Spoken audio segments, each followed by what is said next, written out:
Hi, and today I'm talking about depression by request from some of the viewers here,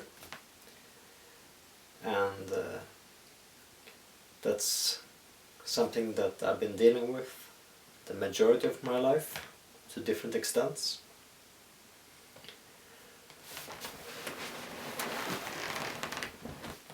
And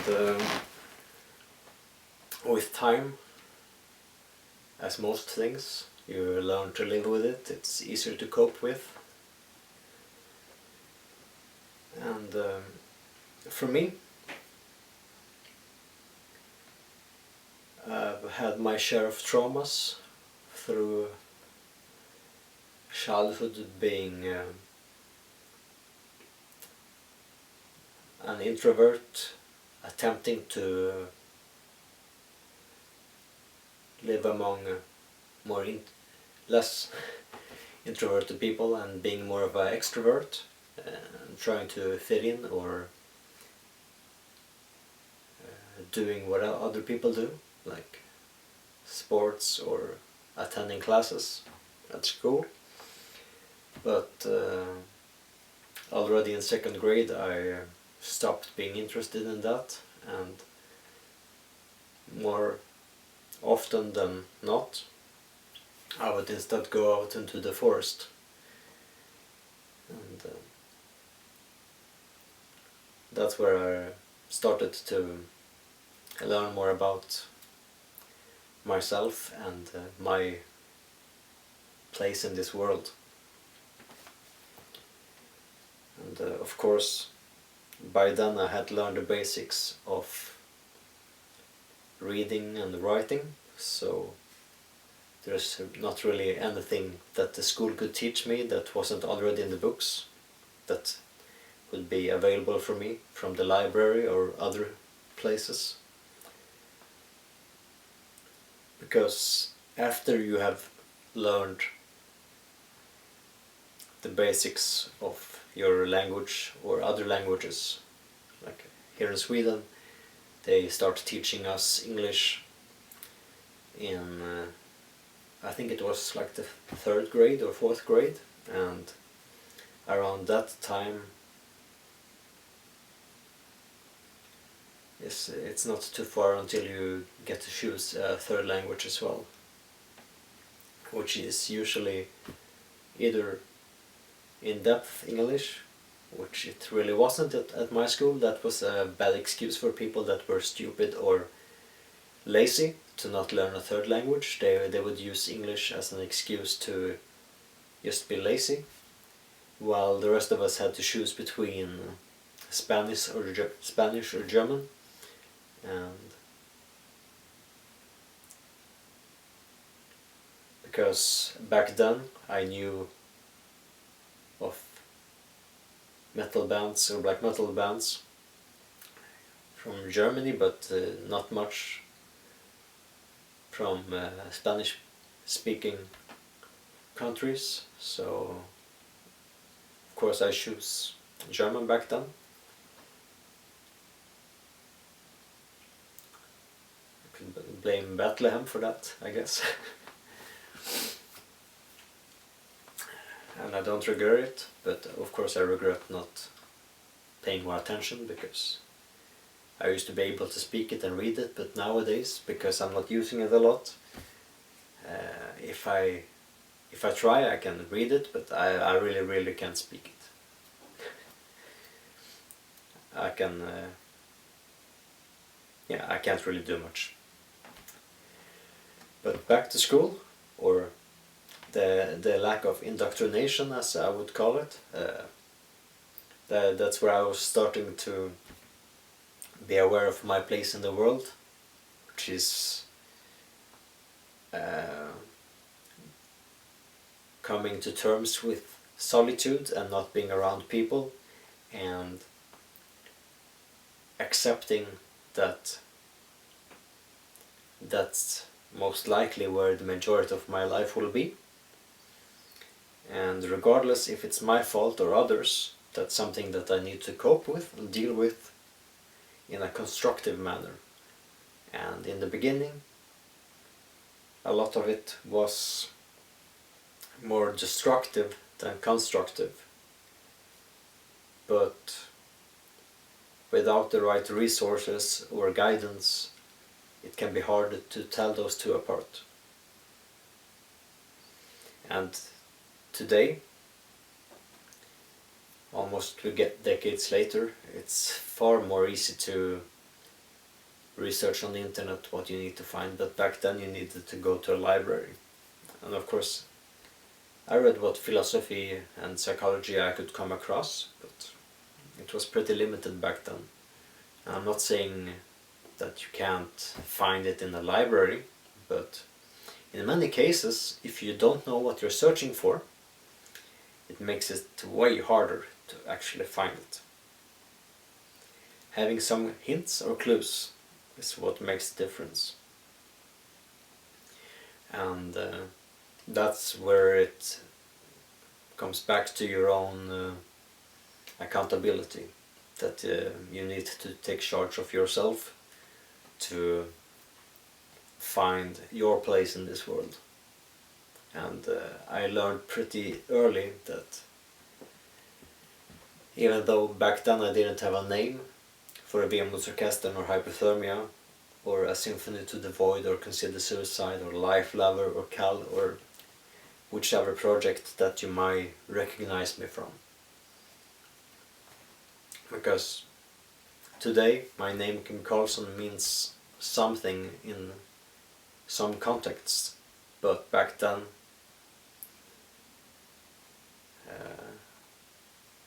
that's the bass player of a dance band in Sweden who shares the same name as me, and but that's not a part of this context.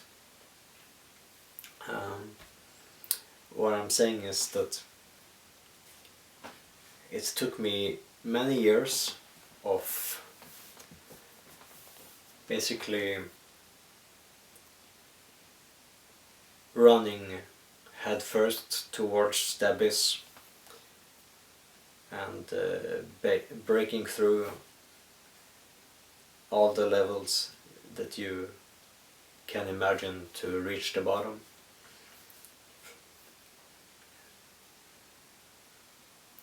I've been going through destructive relationships and avoiding them, or avoiding people, and having periods of time where I've felt such contempt towards myself or other people that I haven't heard people speaking in my language or other languages that I can understand for months at a time.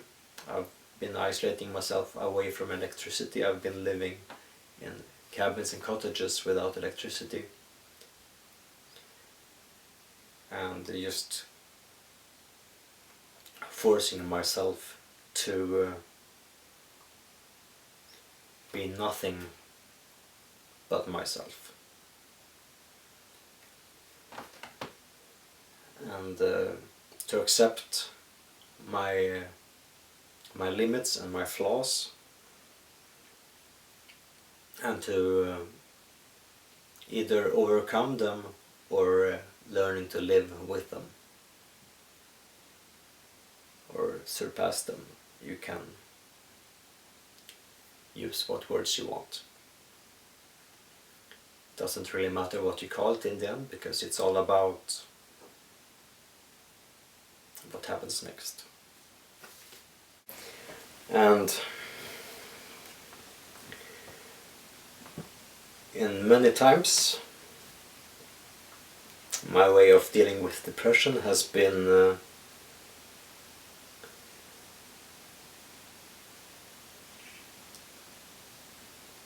different liquids and forms of intoxication. Not always in the name of destroying or liberating the self or learning something about myself, simply destructive and self-destructive behavior.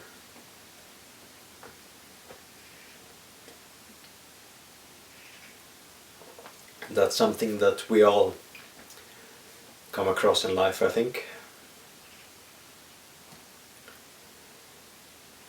Certainly me.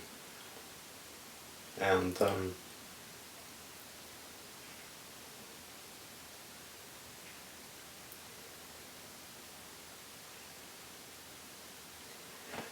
I know it's not the best way to do it, but it's one of the ways.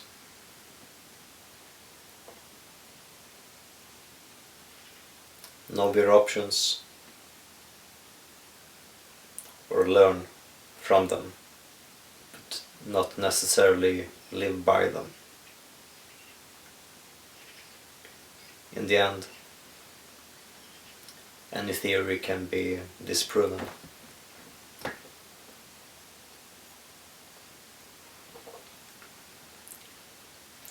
And I'm not really into giving excuses or reasons why I would be drinking or not drinking. I've tried to live without it and I can do fine. I just prefer the way I feel when I'm drinking, because I'm a drinker. And that's something that I have realized about myself over the years. And some people don't like that. That's fine. You don't have to talk to me. And I'm well aware that after a certain point of drinking, I'll go beyond a certain threshold, like many people do, where I should be alone and not around people. And sometimes I make the mistake of being around people when I cross that path, or when I go beyond that threshold. And I'm well aware that I shouldn't do that, but sometimes it's pretty hard to avoid it. And that's something that I'm still working on. Almost 20 years or so into learning about this interesting substance. And I know my flaws, and I know my limits, and I know when I'm crossing them, and I know when to apologize. Do you?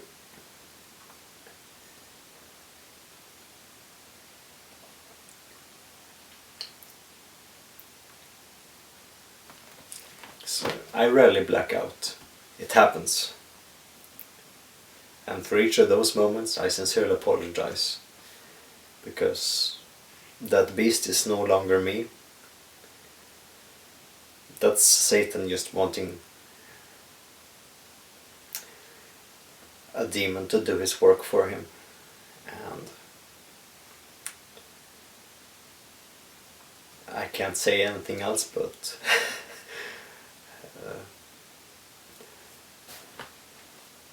that's me sometimes.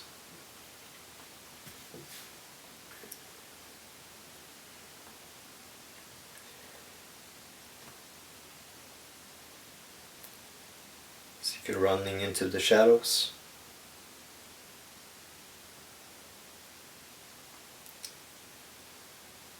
you better expect darkness to follow you.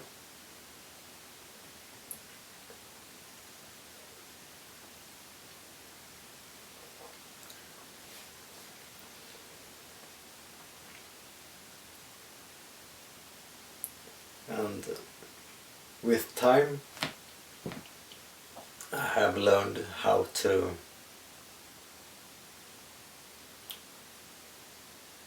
drink in a more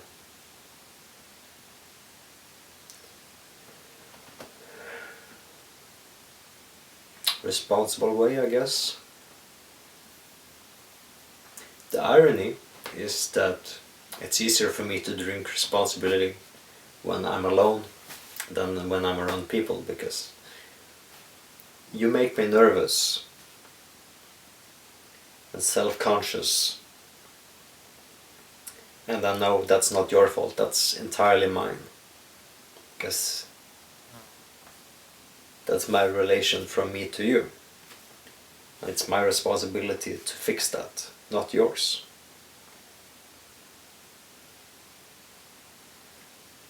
But that doesn't keep away the demons, does it?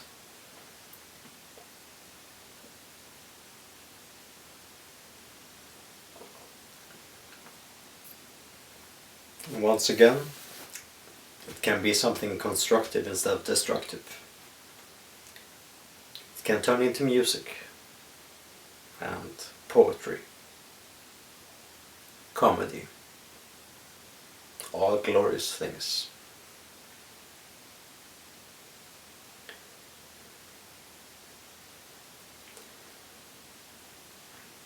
But for me, the majority of that is by isolation. That's where I thrive.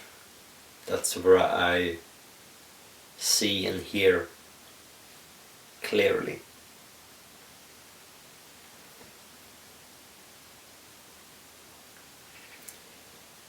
That's when the static of the world is lesser, and when I'm going out into the forest and surrounded by the woods, I can hear so many layers of nuances, and with time that's been how I most effectively deal with depression, to find ways to be alone for at least a week or two on a monthly basis.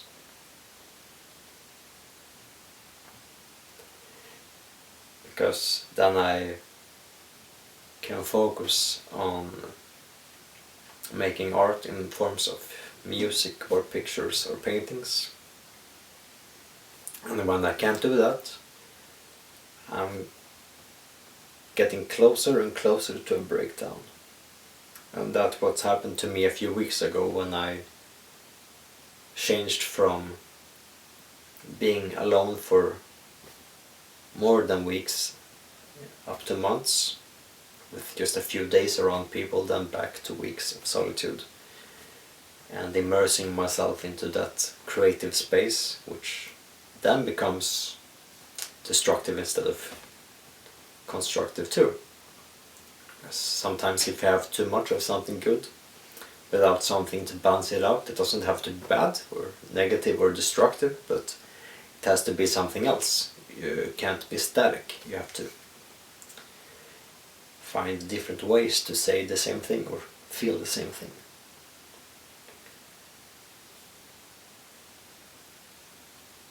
That's why a palette has more than one color, because you can paint in one color, but you should probably use a few more.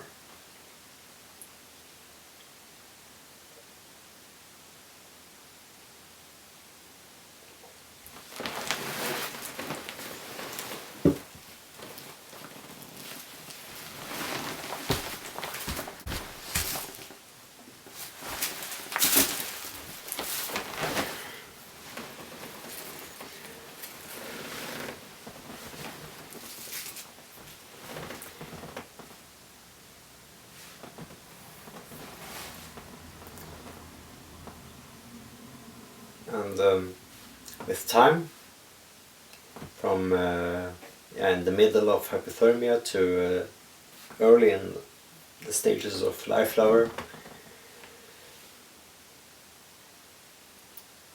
I learned about myself through marijuana, how I could be around people, but especially what it would do for me in solitude. And I understand why people adore that plant, and it's a really beautiful plant to grow, and it can give you many interesting thoughts and experiences. And for me, I think, even though I can understand why people do it around people, and I can enjoy that as well, the real purpose of it is to take it in larger quantities and really go to the darkest corners of your mind and see what walls you can knock down. Because there's something really special about where that can take you. Because some people confuse marijuana and being high with being numb or shut off or numb to things, while that can't be further from the truth when you're taking a bigger amount of it and really experiencing it and letting yourself go where it wants to take you. You're far from numb. And that's a path that I sincerely recommend people to try out when they are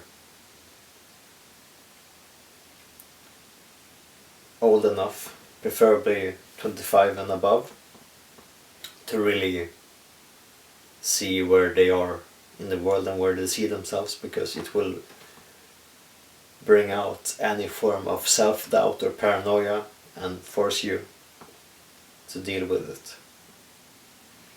And most of people are not prepared for that. And that's where all the paranoia comes from. And I fully embrace it and think that that's something that I've learned from those experiences, and I can take that into my own life and into any kind of environment that I find myself in. That when there is something that I fear or doubt about myself or a situation that I'm in, it doesn't scare me, and I'm able to dissect it and find my place in that situation. And that is a very helpful tool to deal with depression or other aspects of whatever goes on in your mind.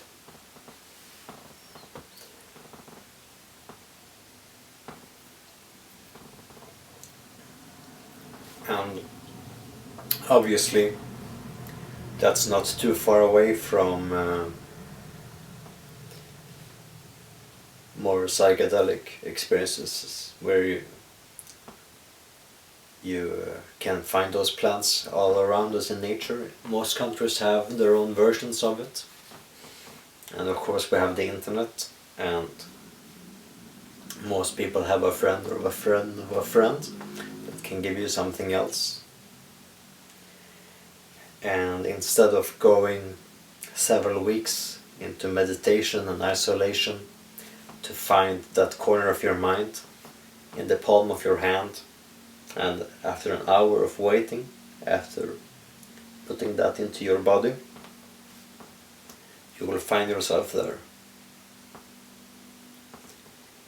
You'll have the key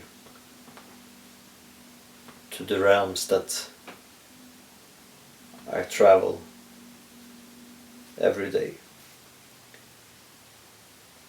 Because after a while, when you're getting used to these substances and plants, these paths and those realms, you come to a place where you don't really need the substance, because the substance is the key. But you have already learned by yourself at that time how to make the keys.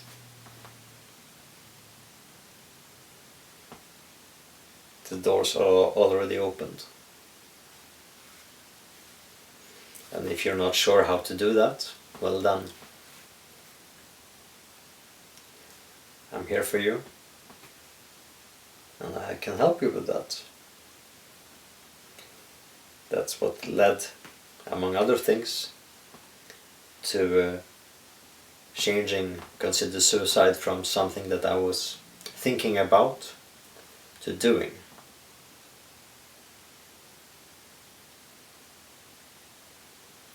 Because the project Consider Suicide is active action connected to that of ego death, of killing yourself, of killing the self, to challenge yourself and not be afraid to break. That's a way how to deal with depression and anxiety. Because there is a limit on how far you can run from it or avoid it, and I don't believe in that.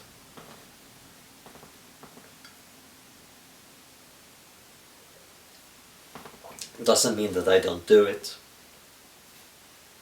I have my flaws, I have my habits, but that's not entirely what this is about.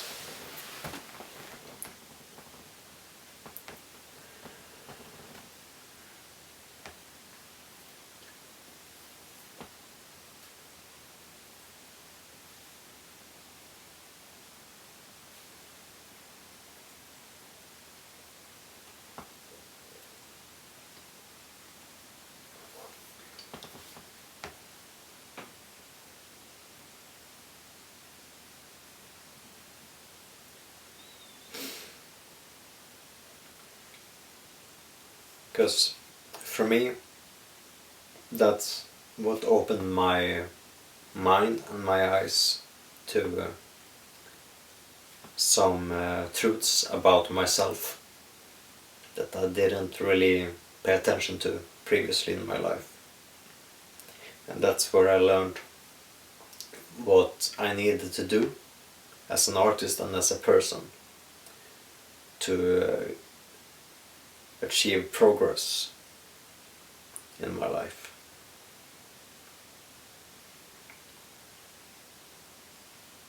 Not completely connected to something like my career, who I am, or what I have or don't have, which many people connect to who they are or what they are.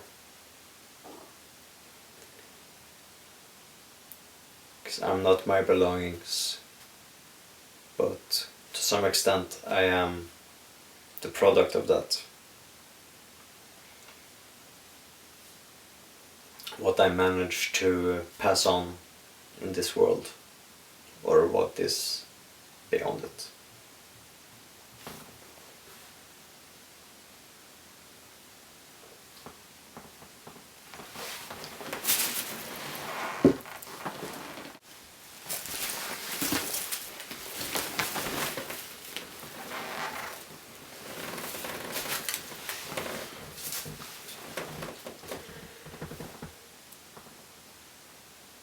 Because that is where the psychedelic experience comes in as another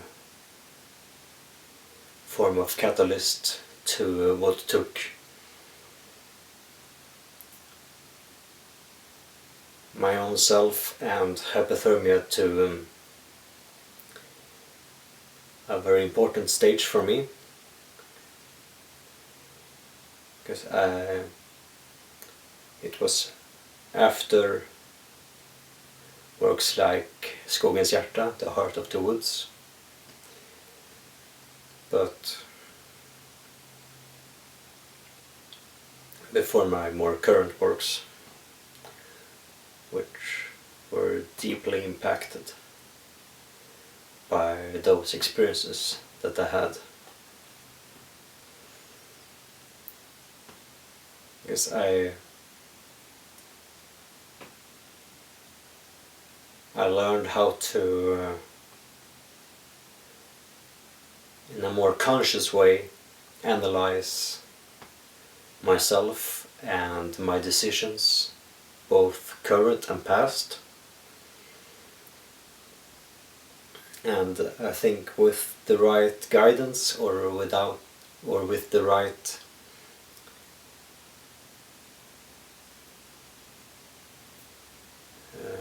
experiences that are around you, you can have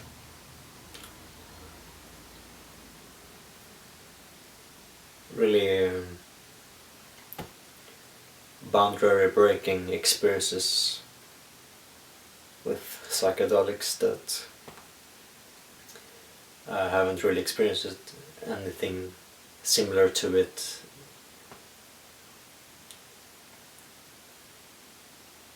because benzodiazepines is a completely different thing.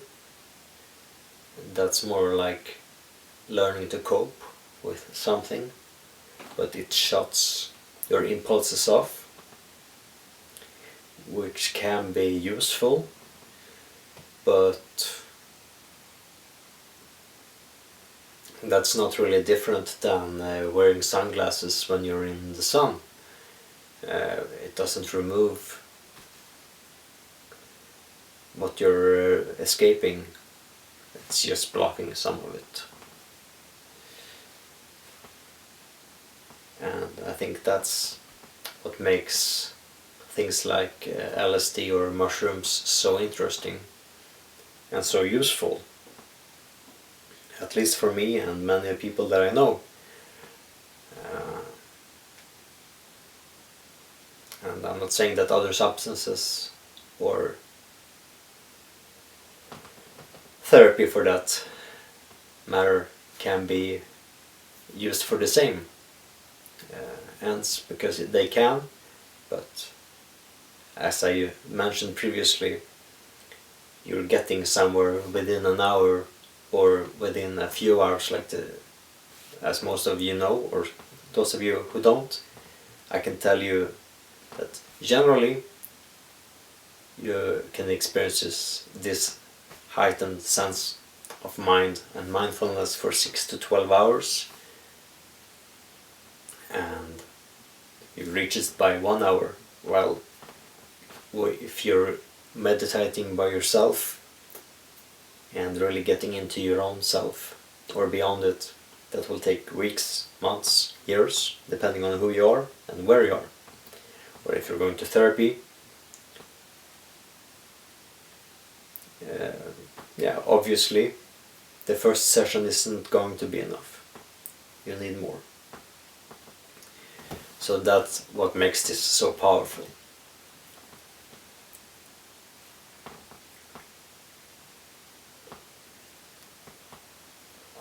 Because if you're going into it without doubts, and even if you have doubts or fears, if you're prepared to challenge them and yourself and truly learn something about yourself, it can bring something really interesting and beneficial out of yourself into this world, and you can become a better person, a stronger person.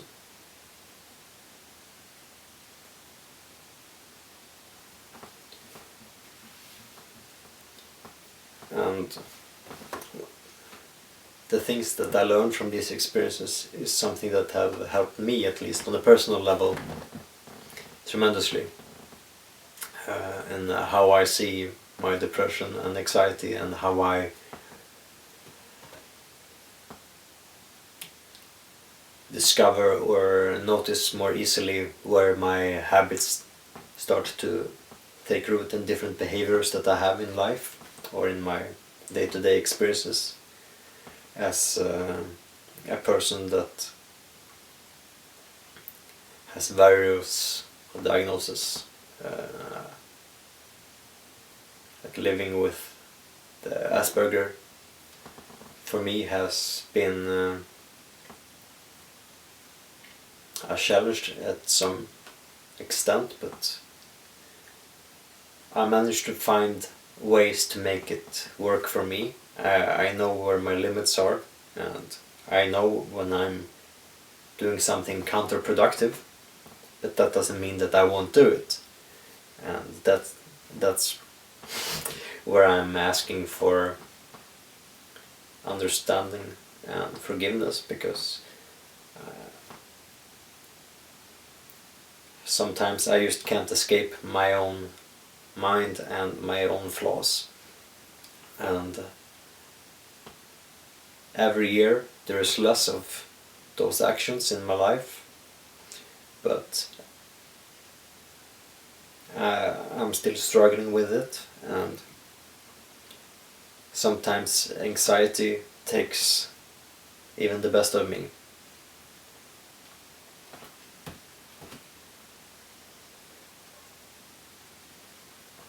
And at this point, this is something that makes it easier for me to not ramble. I can focus on the subject and topic at hand here. But after I'm getting more used to having this kind of communication or monologues with you and transforming them to some extent into discussions, both my hands will be free for whatever purpose. But yeah, there will definitely be a second part or even a third part.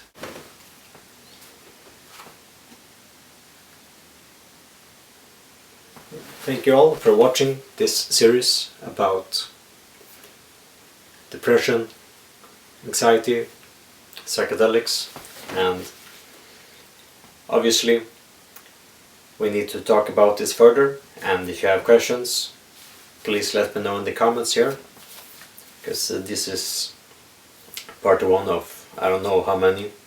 We'll see. I'm up for the discussion and going as in depth as any of you want to go, because I honestly know that I can say so much more about myself or about dealing with depression, and we barely scratched the surface here. And it's something that by having this first video made, it enables me to think further about what I'm not talking about. Like if I'm not doing this video, my way of coping or dealing with this is that by having made this, I can more easily think about what I didn't talk about and address those questions in my mind. And hopefully, if some of you find things that you want to know more about, you can ask me, and I will make sure to incorporate that into my next video, while I'm also thinking about what points I want to get across and what lessons I've learned in my life that I want to share with you.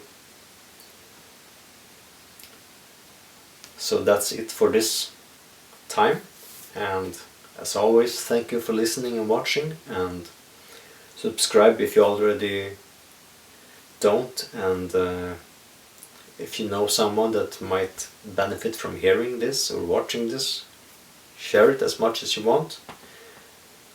Further information about this and my other channels, or where you can support me and what I do, check out the description in this video, and see you next time.